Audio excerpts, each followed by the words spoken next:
ugly face off of her. Look at I got it.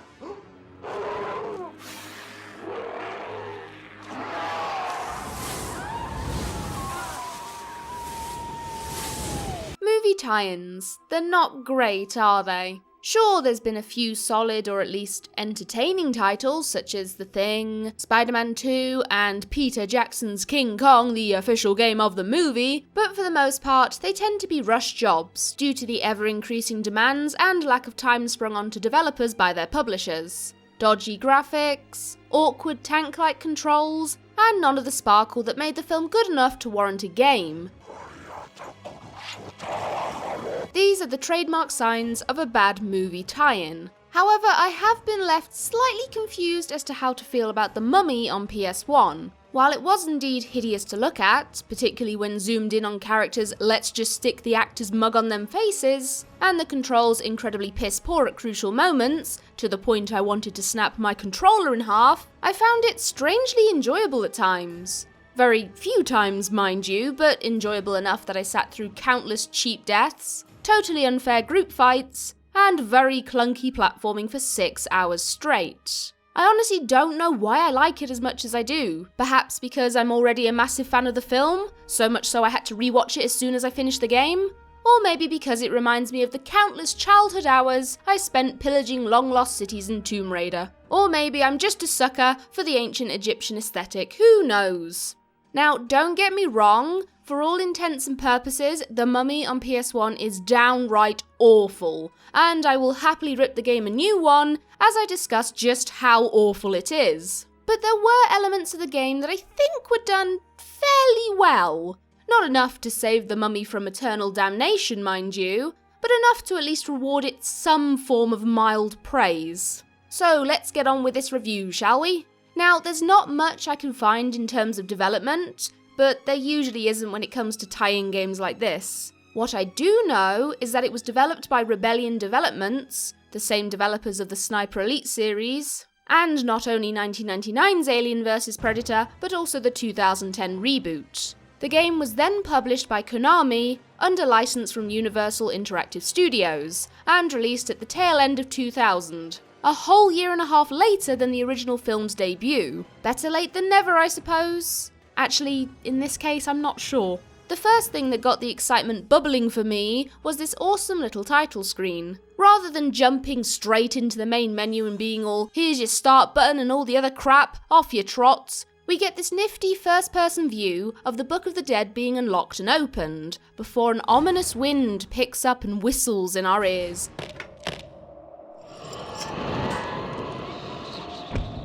Just like the movie!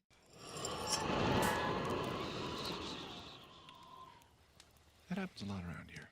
We then zoom into the book, which in turn becomes the main menu, and if that weren't enough, each selection on the screen changes from hieroglyphics to English when highlighted, all while that booming, iconic theme from the film plays in the background.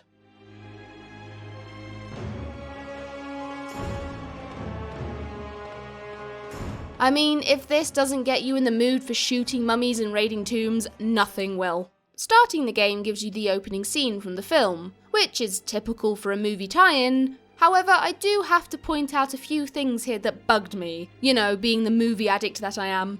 Now, I'm going to assume most people here have watched The Mummy, but if not, I'll briefly sum up the opening. The pharaoh's head priest, Imhotep, and the pharaoh's mistress, Anck-su-namun, have a love affair. Mr. Pharaoh finds out, but they murder him in cold blood. Imhotep escapes before the pharaoh's bodyguards can catch him, while Anck-su-namun stays behind to kill herself, with the intention of being later resurrected by her lover. Imhotep steals her corpse and rides to Hamunaptra, the city of the dead. But before he can complete the ritual and return her soul to her body, he's stopped by the pharaoh's bodyguards and sentenced to the Homdai, the worst Egyptian curse to ever befall a man. I mean, this curse is like so bad it's never been practiced before, and entails having your tongue cut out and being mummified alive with flesh-eating scarabs who will slowly munch away at your dangly bits and innards. The issue with this curse, and the reason it had never been bestowed before, is it's so evil that if anyone who suffered it were to ever rise again, they'd bring with them the 10 plagues of Egypt, and finally the end of the world. Like I said, bad stuff. Makes you wonder why they didn't just chop his head off or throw him in the Nile. Much simpler. Anyway, back to the point I was making. The problem I have with this opening in the game is that it completely misses out the whole murdering the pharaoh business, and doesn't even mention the love affair between Imhotep and Anck-su-namun, only saying that they both betrayed the pharaoh. The opening also states they were taken to Hamunaptra because of this, and sentenced to be cursed and mummified for their betrayal, which, as I've just explained in my brief synopsis of the film's opening, is totally wrong, and oh my gosh, if you're going to make a game based off a film, get your facts straight, damn it. I guess it's not a massive deal if you've already seen The Mummy and know the story, which is probably the demographic the game is intended for, and I am being a little pedantic, I suppose. But still, it really bugs me that the story in the game doesn't quite match up to the films. The opening cutscene also introduces us to main protagonists, Rick O'Connell, Evelyn Carnahan, and her brother Jonathan, and finishes off with Evelyn opening the Book of the Dead, reading a passage from it, and unknowingly bringing Imhotep back from the dead. It's then the game finally begins and... oh my goodness, these graphics, man. If PS1 Harry Potter and Tomb Raider The Last Revelation had a baby, this would be their offspring. The character models are the worst for me, like they were really breaking my immersion. You know what, actually, no. I could live with the graphics if that were the sole issue. I've played some unsightly looking games in the past after all, but the dialogue, holy crap. It came from over there. Wait a minute. Let's go prepared. I'll just check back here. Throughout each in-game cutscene, I felt less like I was playing a platformer about raiding tombs and thwarting mummies, and instead was watching a very awkward porno based on the movie. Oh, what's that? This is for you. I had to, face certain death to get that for you. Bang, okay? Evelyn isn't too bad, I guess. She has a few oddly delivered lines, but it's passable. Rick, however, is honestly terrible, sounding less like 90s sexy suave Brendan Fraser and more like a guy who just woke up from an alcohol-induced coma. Here, I found another piece. I can see a couple of exits out of this place. Anyone know what this is for? Old Ugly Face had it well guarded. Get your ugly face away from her! And the animations, my god, the animations. Regardless of whether they intended to or not, I will give the developers credit for making me laugh on multiple occasions after bearing witness to some of these. To share the hilarity with you, we have the "my trousers are too tight" run, wide load coming through, the excessive combat roll that covers the length of 3 football stadiums, and, my personal favourite, the springy jump. So the entire game takes place in Hamunaptra, the city of the dead, combining the midpoint of the film with the final half an hour, with no gameplay taking place in Cairo or even the desert itself. Unless you count the bonus level, which I didn't unlock as it requires you to achieve 50 perfect zones, and obtaining a perfect zone requires you to kill all enemies, collect every single item, break all the canopic jars, and light all the blue hieroglyphics. After putting up with this game for 6 hours, I'd rather suffered the hom die, thanks. It's also glaringly obvious the developers were trying to cut corners and leave themselves as little to design, model, and animate as possible, as everything takes place in either a dark tomb of some sort, or nighttime to avoid having to include those pesky skyboxes. It's a bleeding shame it's as bare bones as it is, as it would have been awesome to have a breakaway gameplay section involving the car scene in Cairo, or even the plane scene as the group race away from the sandstorm Imhotep creates. And so many of the supporting characters were cut from the game too. There are no gun-toting Americans,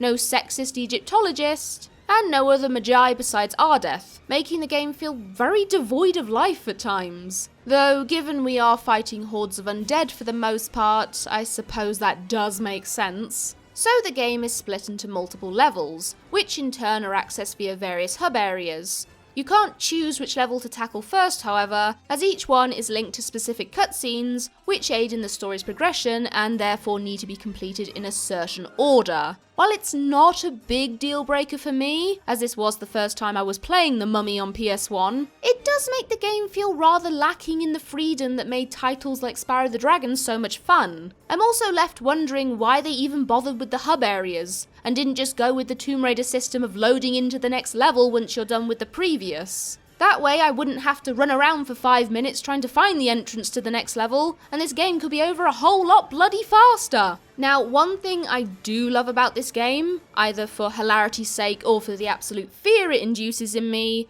are these amazing loading screens. Some of them are just downright comical, with awful character models and low quality audio. You may have killed us all. You have unleashed a creature that we have feared for more than 3,000 years. You always did have more guts than brains, O'Connell. Well, this is it. Imhotep's chamber. And then there are loading screens which are just pure nightmare fuel.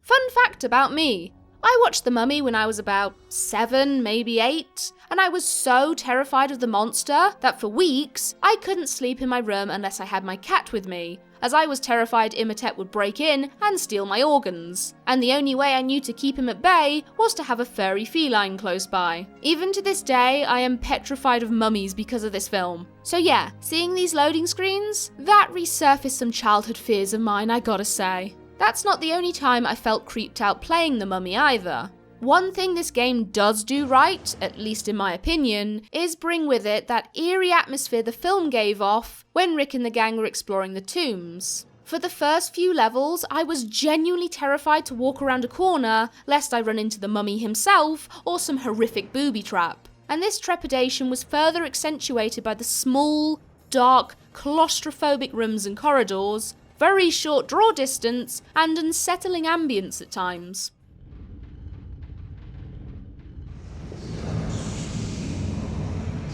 Something's not right here. And whilst every level does take place in some form of tomb or cave, the developers have done their best to try and make each one stand out in some way. The ancient vaults, for example, feature opulent blue floor tiles throughout the level, and the River of Blood level is, as it says on the tin, also conveniently tying into the 10 plagues of Egypt that Imhotep would bring with him once arisen. Unfortunately, the very things I praise the game for also tend to be the root of its many issues. Whilst the dark, claustrophobic setting and panic-inducing draw distance work in the game's favour when it wants to spook the poop out of you, you'll frequently find yourself rubbing Rick's face off every wall in a room in a vain attempt to find a switch or alcove hidden in the pitch black that'll allow you to progress further. Or you'll manage to get him stuck on every pillar, every corner, and every slight lip on the floor because, my god, this game's collision detection is something else. Even the fear you initially have of stumbling into a booby trap or falling off a broken precipice is quickly lost and replaced with rage when you watch Rick die to yet another stupid and incredibly unfair mechanic. For example, in the Caverns of the Nile level, this stone bridge here gave seemingly no indication it was unstable the first time I walked over it. The second time, however,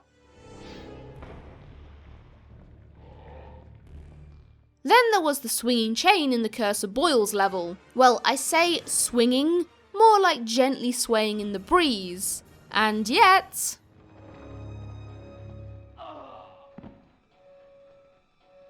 and the flame and acid traps, Jesus Christ! One would think you'd run across when the trap turns off, but no! That will result in your death, even if you're nowhere near the hazard itself. Instead, you have to run through the flames or acid in the last half a second the trap is still active. Literally through them. What a good game. So levels work as such. Each is split into various rooms and linked by corridors, and in order to finish a level, you'll need to collect 6 pieces of the star key, which are rewarded by completing puzzles, annihilating every enemy in the vicinity, or by making it to the end of the various breakaway gameplay sections the mummy throws at you, which, let me just add, are absolutely goddamn what the feck is going on atrocious. I am not exaggerating. These are some of the worst breakaway gameplay sections I've ever experienced in a game. Awful collision detection, far too much happening far too fast, and a sharp drop in frame rate make these sections an absolute slog to get through. and if it weren't for the fact I had the power of save states at my disposal, I would have given up on this game very early on. This section alone killed me 13 times if I counted correctly.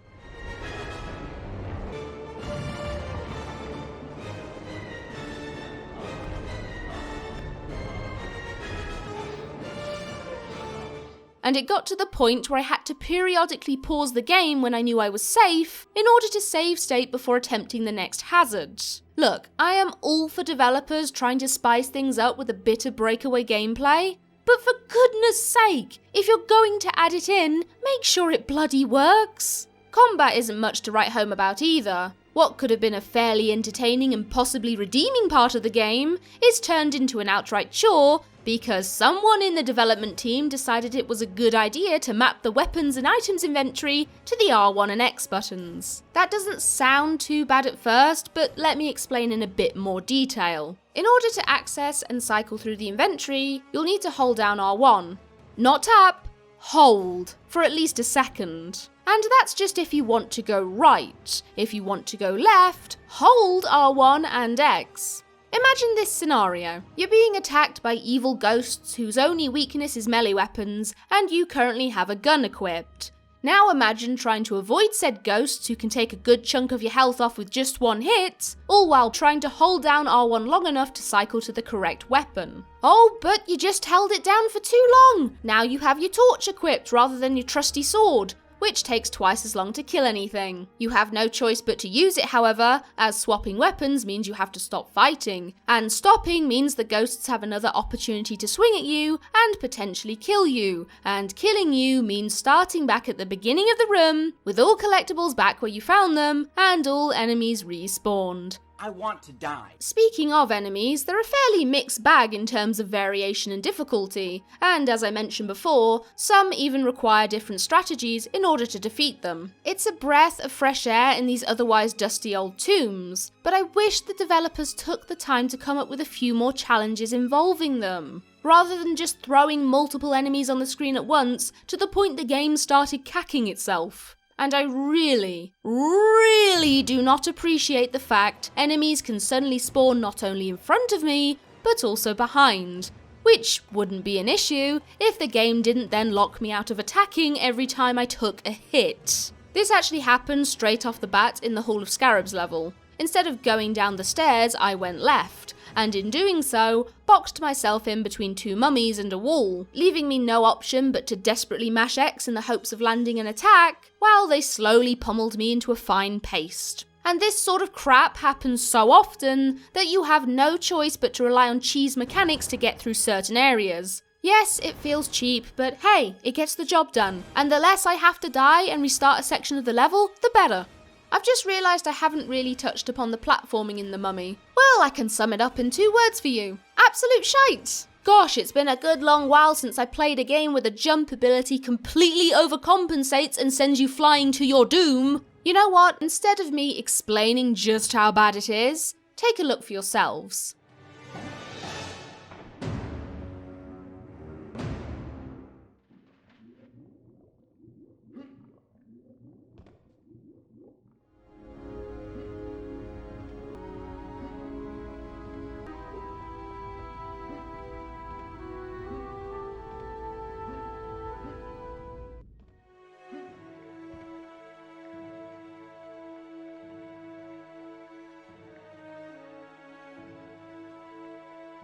Anyway, let's try and wrap up this atrocious game, shall we? So, you'll know you're at the end of a normal, non-boss level as there'll be an ornate chest to open, which can only be done so once all 6 star pieces have been collected. Open it, and Rick will grab the goodies inside before toddling his way to the nearest exit. Cue another hilarious cutscene filled with awkward dialogue that pushes the story along, and it's on to a new level. Repeat multiple times until you either finish the game or the game finishes you. Boss levels are slightly different, however, requiring you to either defeat a big bad or make it to the end of a cumbersome platforming section. And some of these boss fights are just plain weird, especially given the context of the game. It's like the developers took a look at other successful titles and went, hey, that's not a bad idea, why don't we try doing that? Now, I've seen other reviews mention the Benny section, which I'll admit is a fairly awful attempt at some Crash Bandicooting, and so hair-pullingly difficult that the developers had to place 4 extra lives in the level just so you even had a chance of finishing the damn thing.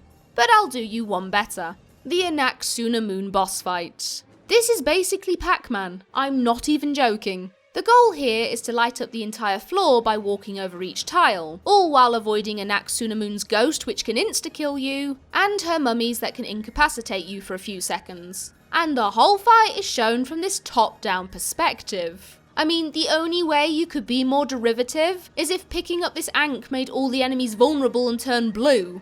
And the Anubis statue boss fight. I don't even know if I can call this a fight, to be honest. I have no idea what happened. I was just running away from him, expecting some sort of opening to come up.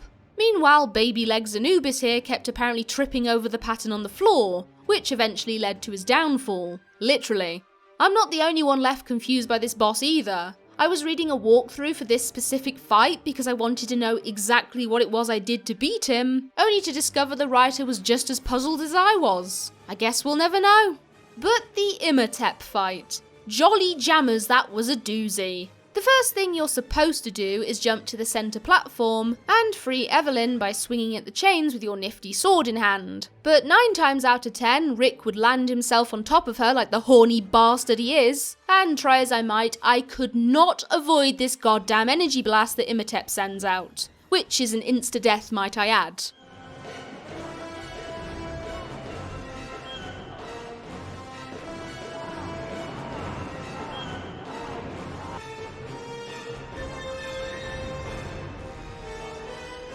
And even if you do make it past the first phase, you then have to keep Imhotep busy by running around like a headless chicken, trying to take out the ever-increasing amount of ghosts that want a chunk of that fine O'Connell ass, and avoiding the heat-seeking orbs of doom Imhotep sends your way. Anyway, we keep the big bad busy.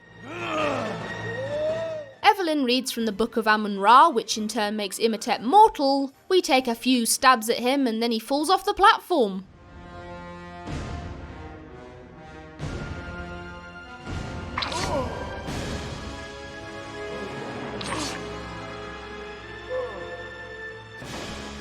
By the way, can we just turn this whoa sound into a meme and just apply it to everyday life? Because it's literally the best thing that came out of this game.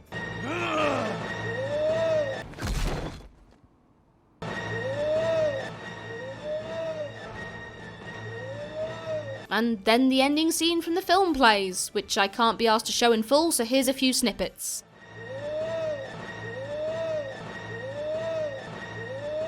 And that's The Mummy on PS1. Not the worst game I've ever played in my life, but certainly not the best either. In fact, it's not even close to average thinking about it. And now I'm starting to wonder what it was that made me think it was strangely enjoyable. It's certainly strange, that's for sure, but for all the wrong reasons, I fear. I think one thing that could majorly improve the game would be removing all those diabolical breakaway sections. They serve no real purpose other than to frustrate you and make you waste countless lives. And I wasn't joking when I said I would have quit if it weren't for save states. Yes, it would have made the game less varied, but hey, I'll take that to dying over a tree branch multiple times, thank you very much. In terms of the rest of the game, there just isn't much to say. It doesn't do anything new with the genre, that's for sure, and you'd be forgiven for thinking you were playing a crappier knockoff version of Tomb Raider: The Last Revelation. I mean, not only in setting, but the combat with its auto lock-on, cycling through an inventory, holding down R2 to sprint faster, and if that weren't enough evidence for you,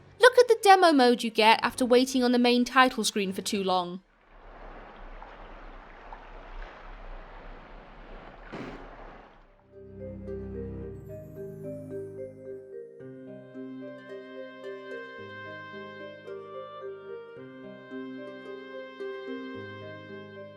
The platforming is hellish, the animation and voice acting quality ranges from barely passable to hilariously cheesy, and the only truly redeemable feature of the game was the soundtrack, which is ripped straight from the film anyway, so no points awarded for that either. Sorry developers. Now, don't get me wrong, The Mummy can be an entertaining game. for the first few hours, after which it really starts to overstay its welcome, as by that point you've pretty much seen every enemy, every mechanic, every stupid bloody gimmick this game has to offer, and you gradually go from, oh boy, I wonder what the next level will entail, to, oh really, there's still more? And once you've seen one scarab-infested, mummy-inhabited, booby-trapped ancient Egyptian tomb, you've seen them all, haven't you?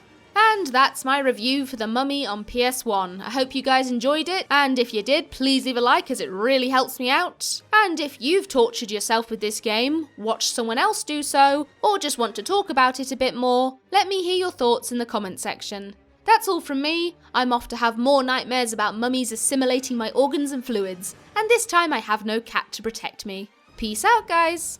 Shout out to supporters Klaxon, Thomas Hinton, Jeffrey Thomas, Ray Zack, Mr. Zugador, Ross Ward, Samuel DeBoss, Poplio the Destroyer, Merendor, Trevor, and Oblivion. Thank you to everyone who continues to support the channel, whether it's through Patreon, with all the donations every month, no matter how small, whether it's with YouTube, with the memberships. I really appreciate every single bit of support you guys give me. It's so friggin' awesome. And that's even the people who can't afford to donate. That's perfectly fine. The fact you guys always come back to watch these videos, always comment and have a laugh with me, join in on the Discord, all that jazz. It really means so much to me and gives me that motivation to keep on making these silly videos. So thank you once again, from the bottom of my heart, and ta-ta!